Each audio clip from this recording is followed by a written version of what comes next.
I too want to reflect on what Dr. King meant, not just to me, but to this country and to the world. An individual who was born of very humble beginnings. An individual whose name wasn't Martin at birth, it was Michael. And it was changed shortly thereafter. And an individual who skipped the 6th and the 9th grade and graduated high school at 15, graduated Morehouse University at 19, went on to get a PhD in theology, and it was while studying there that he learned of the teachings of Mahatma Gandhi, and it inspired him to go to India and learn and study the nonviolent movement that was practiced by Mahatma Gandhi.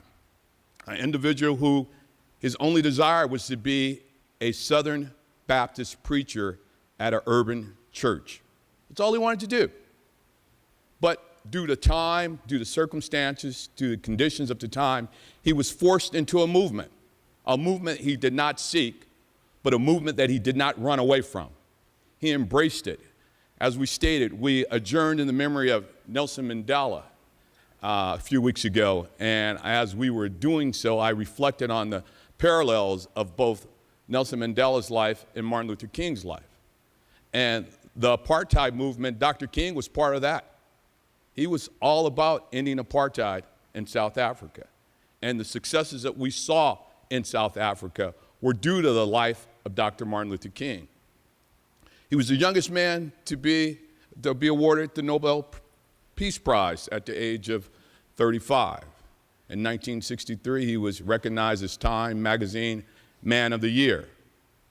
And he was somewhat embarrassed when he won the Nobel Peace Prize. And with the prize came a stipend of $54,000, which would be a king's ransom today, maybe. And he gave every penny away, even though he wasn't a wealthy man. And we all reflect on how Dr. King, many times his speech in Washington, and we sometimes reflect on how he died, but many people failed to realize he was under constant death threats from the time of the Montgomery boycott to the time his life ended. And many failed to realize that Dr. King was stabbed in 1958 in Harlem at a book signing event by a deranged woman. And once he was better, he sought that woman out and he forgave her. He had a heart of love. He had a heart of forgiveness. But as he was in the hospital, the doctors came in and said, Dr. King, had you sneezed, you would not be here. He was stabbed with a letter opener. The blade of the letter opener rested next to his aorta, and the doctor said, had you sneezed, you would have bled to death. While Dr. King was recovering, a young girl came to visit him. And her only words were, Dr. King, I want to thank you for not sneezing. And I want to thank Dr. King for not sneezing. I want to thank him for his courage. I want to thank him for his commitment. I want to thank him for his leadership. Dr. King once said the most persistent and urgent question in life is, what are you doing for others? We need to ask ourselves that, because as legislators, I know what we've done to others. I know what we've done to public education. I know what we've done to our court systems. I know what we've done to working families and single parents who are trying to raise kids, but what have we done for those families?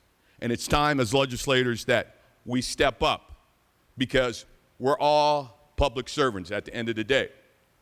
And Dr. King once stated, everyone can be great because anybody can serve. You don't have to have a college degree to serve. You don't have to make your subject and your verb agree to serve. You don't have to know about Plato or Aristotle to serve. You don't have to know Einstein's theory of relativity to serve. You don't have to know about the second theory of thermodynamics of physics to serve. You only need a heart of grace and a soul generated by love. If we live our lives that way, we'll all be great. And Dr. King also stated, we're not makers of histories, we're made by history. So if we embrace those thoughts, I think we'll all be greater legislators, we'll all be greater Californians. And if I could, I would like to end with a poem that was written by Dr. Benjamin Mays, who was the former late president of Morehouse University, where Dr. King attended, and it was called God's Minute. And it goes, I've only just a minute, only 60 seconds in it, forced upon me. I can't refuse it, didn't seek it, didn't choose it, but it's up to me to use it. I must suffer if I lose it, give an account if I abuse it. Just a tiny little minute, but eternity is in it. Dr. King lived his minute. He used his minute for civil rights for each and every one of us here today. What are we doing with our minute? I would ask that we open the rolls and allow our colleagues to add on to SR 73 and ask for aye vote.